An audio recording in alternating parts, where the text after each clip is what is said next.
balandi ya basangola biso pourquoi ils sont lancés boza ebele boli kolanda biso tozali na ingénieur Achille Mungeni toyila basango kwa tupesaka mais to ça mon analyse ka actualité ya semaine bolanda biso pena boyoka analyse oyo otosala na ingénieur Achille Mungeni tosala mingi pona mbuka la biso Congo ozana na autoroute boli kokende kotambusa mutuka keba kolanda micro du pasteur Bobote zela o komanda ko bozala sima bokitsa volume ezali micro du pasteur Bobo ka basango la biso toyemba la moko na ingénieur Achille Mungeni to mekana ko analyser l'actualité politique ya mboka la biso to bandi Marie-Claire moko mamelo ma sœur na Bukavu ba Cotelier ba Bomier kala la Kivu makambo oyo ko sila mkonne to éviter ba Bomier bien ba Bomier kala te bato ba prêtre musuna katanga turo ba Bomier la Kivu ezali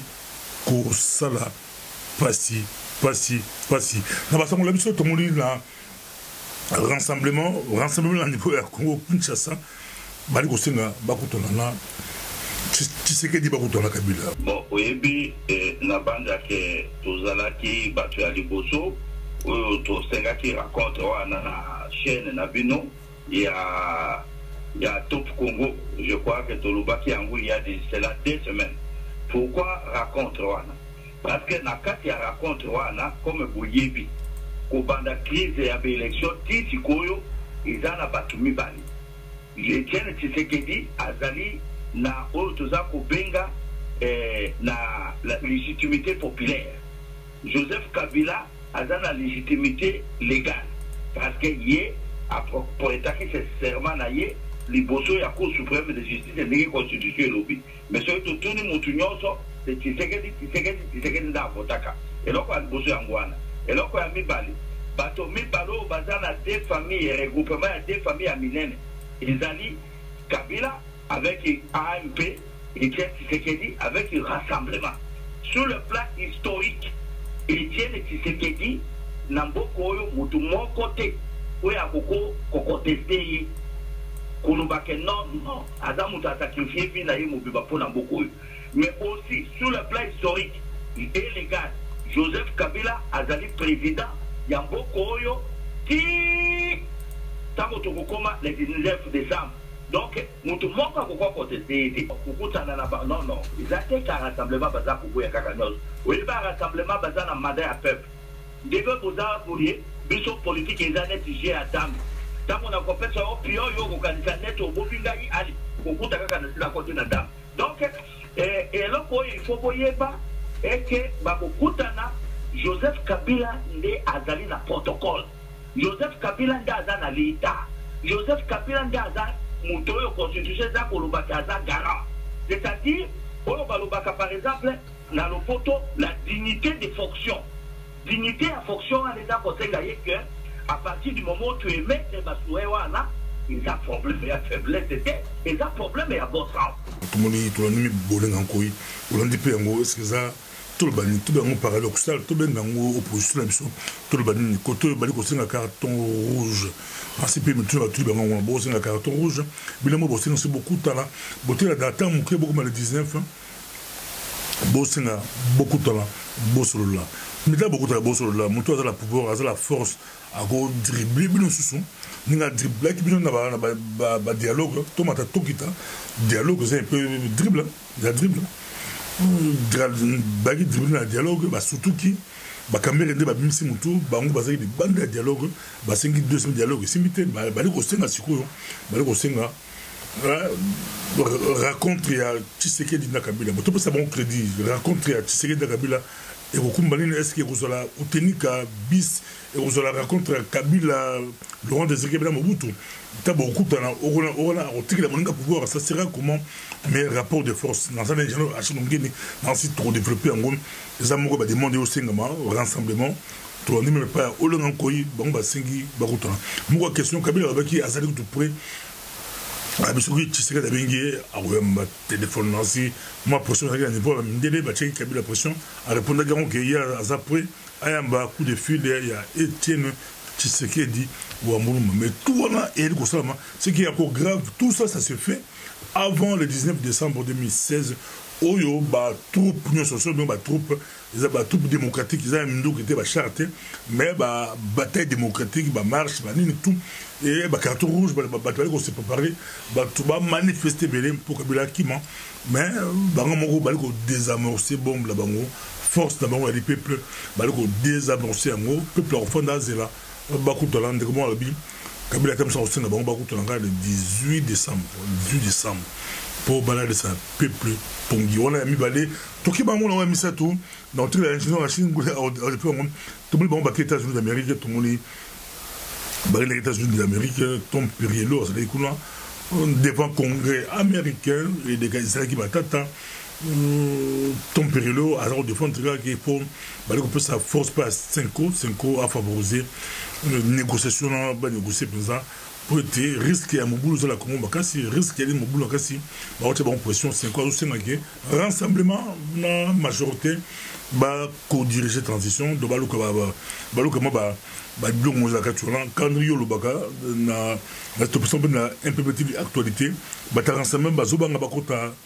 gouvernement ba di banga avant le 19 décembre même ba zelango après le 19 décembre ba zelango après le 19 décembre ba zobanga so ba koti avant aux Amboulou, mais banga ba kota ngo après les années de transition ba négociation za makasi ingénieur Chine ngeni bete sur affaire États-Unis d'Amérique Hollandi ba katumbi tout ba États-Unis ba chez okutinto ba États-Unis ba binkado beaucoup de lobbies des États-Unis d'Amérique Amérique aller contre pression Hollandi yango makambo yo eza ndengeni d'ici 2016 la pression maloba bale kolona biso merci pasteur Bobo merci mingi na bunga ki mwa muke po tozaki na il faut to solo liboye na bomoto to kepe kopesa koyoka nzambe alinga loba pona mboka yango na topesa ki nzambe mwa ata nani na lobby d'abord pona ndeko Balibank il faut d'abord eloko zawana ayeba est-ce que primature bapesi ezali ya gouvernement d'union nationale ou ezali gouvernement ya transition. Parce qu'il y a un piège là-bas. Ce qui est un gouvernement union nationale, ça veut dire que c'est Kabila bis ou tribus ou je ne sais pas quoi. Bon, ce qui est ezali, il y a union, il y a transition. Ça veut dire qu'il faut acha ba politicien nyo soana libanda à ça la gouvernement na ba technocrate pour ba bongisela ba politicien plateforme il y a bien na ba condition il y a bien pour na ba kende élection après l'élection de to kozwa majorité parlementaire kuna la majorité siko premier ministre abimi oyo pe robima président na ba vote abimi na président na ba vote donc il faut déjà na Babylone mi balewala. Concernant nani rencontre ya Kabila na Tshisekedi na loba banda kalaka Tshisekedi azanae a pas trompeur. Tshisekedi biso peto keba parce que la famille de Tshisekedi baku baluke la biso kolobake vous êtes en train de faire délit ya vieillesse et c'est condamnable. Tshisekedi place aza toujours na mutu à côté. Oui, ils ont rappelé Makambo, même les Kambo, il faut pas rappeler. Ça veut dire que mémoire nae ezali sous mémoire a fandi aya ko ba pression ya ba communauté internationale ya peuple ya ninité. Nous soana batu balinginde balata kazaka nae pour que ba influencer peuple. Et le quoi mi balé. Na loba déjà que ba politicien congolais ba zozwa peuple neti nani bouclier na bango. Alors maintenant que bamoni que peuple a déterminé peuple a le 19 faisait les Kambo Tshisekedi le 19 faisait les Kambo ya Kabila le 19 faisait les Kambo ya congolais d'origine. Il faut constitution est à respecter mandat et sili ce qui tokotika la biso boye gouvernement te ninité tokotika la yango na zaki koyebisa yo bato wana bangi siko baluka rencontre Kabila et Tshisekedi. Darsina Lobangwawa, rencontre du corrupteur et du corrompu. Nalobi bien, rencontre du corrupteur et du corrompu. Mais pourquoi pourquoi? Parce que Baza Kobanga Moussala et Salemina diaspora, des rassemblements à Yebi que Soki Tokutani Bango ba Congolais au Bazana Mboka, na ba Congolais au biso tozan étranger. On se comprendre toroye bisa bango ba vérité na c'est absolu bango tout wana baza ba chef de guerre basa na baza en connivence avec tous ces tueurs là, tous ces génocidaires bato bazo violer bato na nini wana baza bakama na bango. Mais au lieu si quoi baya na diaspora ndenge diaspora fongoli bango maboko parce que c'est la diaspora qui a convaincu la communauté internationale. Mon côté à convaincre la communauté internationale. Ce qui est allé ba Congolais au bazo vivre en étranger. Et que ba Monique effectivement na quand Kabila na quand Tshisekedi baza ba aventurier. Alors maintenant tala ba oyo ka Kabila ba lobi oh non ingérence à makambo na biso to sa makambo so to linga. Butu basi batim batu na États-Unis. Oyo ba bengana ki bango na Sénat na Congrès o ba bengana ki bango na Congrès. Vidéo ezotambola pasteur Bobo Luka moyo o chango na micro. Oyo ba bengana ki bango ba combattant oyo ba bengana ki bango bazaki ba Congolais. Ce sont les sénateurs, ce sont les congressmen qui les ont chassés, qui les ont qualifiés batu na Kitundu. Qui leur ont dit clairement que vous êtes des meurtriers, vous devez, votre place est en prison. C'est ça le slogan au Yozalaki, na Sénat, au Yozalaki, na Congrès américain. This is the United States of America. Don't come here trying to play this game. This is the United States of America. You guys are conning the American people. You're criminals. You're criminals. Don't think and don't come here to the United States. You are criminals and you belong in jail. You all belong in jail. You belong in jail. Don't come here with this fraud. You guys are criminals and you know it. Don't think that because you have your suits. You're criminals. And your lobbyists are criminals who enable them. Your lobbyists are criminals who enable them. You guys are criminals. You guys are criminals. This is the 21st century. The 20th. Vous êtes des meurtriers. Votre place est en prison. Et ça qui congolais était. Bango moko ba américain pe ya balabala te, ba tu as Sénat, na ba tu as Congrès. Vous êtes des meurtriers, votre place est en prison. Comme ça. Vous êtes des... Qu'est-ce que vous venez faire ici? À haute voix, tala batu na couloir ndenge bazotamba na son. Pourquoi? Pour Moussala et Salemi na kati ya diaspora. Sikoyo batu neti ba olenga nkoi. Ba lani Lutundula. Ba o nyoso wana basako wele la nini tout ça. Ba comprendre que pouvoir ezali lisusu te babo sana ba ya kokutana na bandeko na bango pour que to fandi sa transition malamu likambo ya charte ya transition yango tozozongela susu. Charte ya transition ezali déjà brouillon kutute projet nango ezali. Papa Bobo, soki to fandi to signé charte ya transition entre Congolais te oyo nyonso ta osala musala na mboka osana pamba. Et puis ndenge tolobaki na émission passée, l'ouragan de l'histoire, devant de l'ouragan de l'histoire et rassemblement et PPRD et MP et les génocidaires et les gens les corrupteurs et les corrompus et les pilleurs usurpateurs surtout sauter, effacer. Il est grand temps. Regardez vos frères de la diaspora. To sala, papa witch. To fandi, to komelinde Kabila Mukanda que voilà, le 19 aux AT, charte d'habitude à transition, yango. On publie, on donne à la communauté internationale, on donne à tout le monde que non, les Congolais se sont rassemblés, ils ont dit qu'ils vont faire leur transition boyée. Terminé. Vous comprenez? Mais nous sommes salawana ezaba folklore. Pourquoi? Parce que Tshisekedi akoli. Mundele na biso ba Congolais ototangi, truki kokende ko profiter na vieillesse ya Tshisekedi te pour aller récupérer notre pays. Ba oyo bazakuna ba yebi bien. Et loko so bangi sabango Tshisekedi ezaka ba Tshisekedi comme bouclier humain face à la population. Et ce n'est pas Tshisekedi qui demande aux gens d'aller marcher. C'est la Constitution, l'article 64. Je préfère bien que Nandeke Tozo Loba Awa, nani bateau baza na réalisation ya na studio batie la biso na le texte ya article 64 pour que bandeko batanga yango très très bien. Donc nini botanga binomoko article 64 et lobi nini article 64 et lobi te Tshisekedi telemisa batu na babala babi tout congolais biso ba congolais ya diaspora tozali ba congolais baza mboka bazali bandeko ya lucha bazali bandeko ya nani filimbi bazali bandeko oyo mususu baza na Kinshasa bana chango ce sont des congolais. Ceux qui battent le Kabila, c'est fini parce que c'est la Constitution. Comment voulez-vous qu'on applique une Constitution alors que les Congolais veulent appliquer sa Constitution le 19? Pourquoi on y met le Tshisekedi? Voilà, Papa Bobo, Likamboza wana yango wana. Ndeko ayeba, au Premier ministre ayeba, a solo la bien. Et un gouvernement d'union nationale ou et un gouvernement de transition. Ce qui est à l'Union nationale, ça dit que c'est Kabila bis, État bisoté. Ce qui est allé à transition, à Luka, ba technocrate, à Tika, ba politicien, nous sommes lawana, libanda.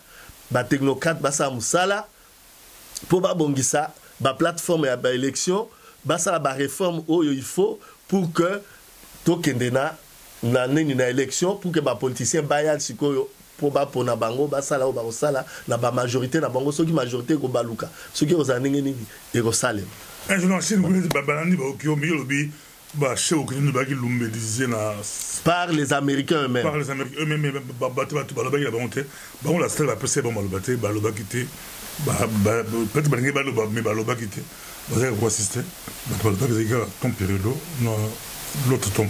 Mais qu'est-ce que tu as dit bangote?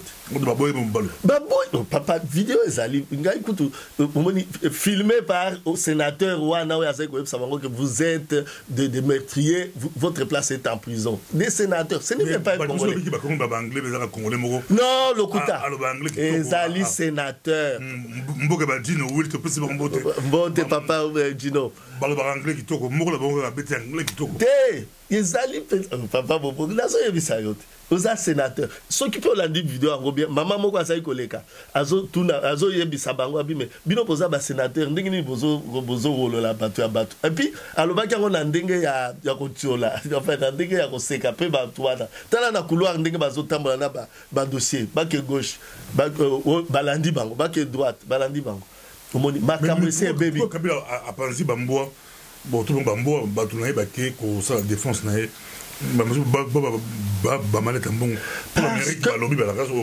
Papa Bobo. Même yo on dit makangaite na moni siko lelo on dit makangaite. Na lobby boy. Na yebi sakaj.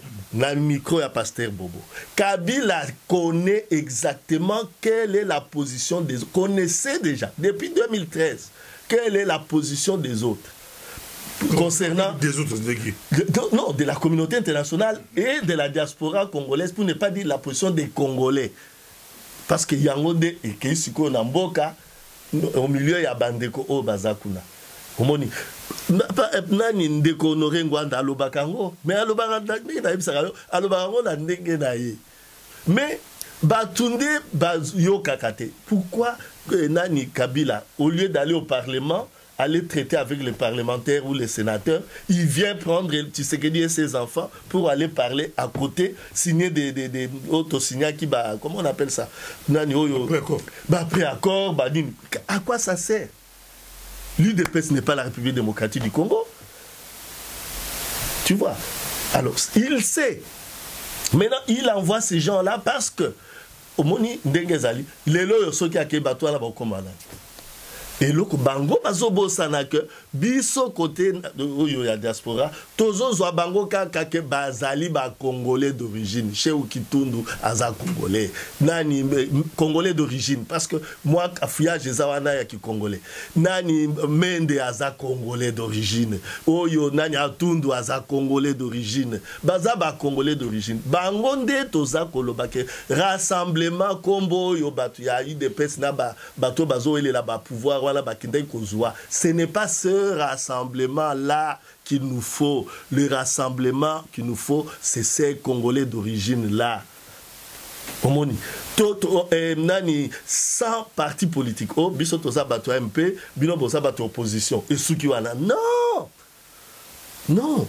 Il faut Congolais d'origine, Tokoti, Nabo Bazan diaspora. Nabo Bazana, Biloko na bango ya ba parti politique à Lukuta, on a 500, ce qui combien? Ba Oyope Bazali, na ba parlement, ba noma, bango na ba parlement, on a parce que ba outak une élection. Et tout le monde connaît tout ça. Comment on peut aujourd'hui nous faire oublier? Nous, on n'est pas hypnotisés dans la diaspora, on ne peut pas nous hypnotiser.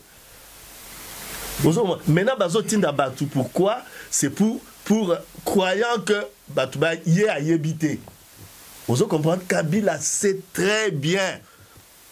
Ses parrains qui sont en face des lacs connaissent très bien que les 19, ils devraient partir et voilà les dispositions, voilà. Oh, nous sommes même à Congolais, nous sommes à Bango pour que les Congolais ont décidé que je reste. C'est ça la phrase. Les Congolais ont décidé que je reste. Mais heureusement qu'il y a des Congolais dans la diaspora. Parce que bon, c'est l'Arabie Saoudite. Voilà, papa Bobo. Merci bien, Bolandi. Et je le rachète, analyse l'actualité de l'Abisso, raconte ce qui est dit dans Kabila, Batbali Kosté dans rassemblement, tu éviter aux gens et aux Mobutu, rencontre Mobutu, na Laurent Désiré Kabila, na Utenika, tu éviter, mais au Bango, na la retour à l'école, le roi Désiré Kabila, tu éviter ce qui est d'arrondissement, à la l'école. Et on a passé, je crois, Tato, B52, M. Bangui F15, ya Rotala, Kabila la Mus, mais Kabila soit Rotala Wapi, des questions, on a Kabila Rotala, c'est Rotala Mopanzi, toi, les causes de la gare, et vous en avez les mêmes, résistants, les autres, solution de soulèvement populaire, départ du régime, des solutions pour l'amour de la Congo. Babi Rouet, ainsi, prochainement. Merci.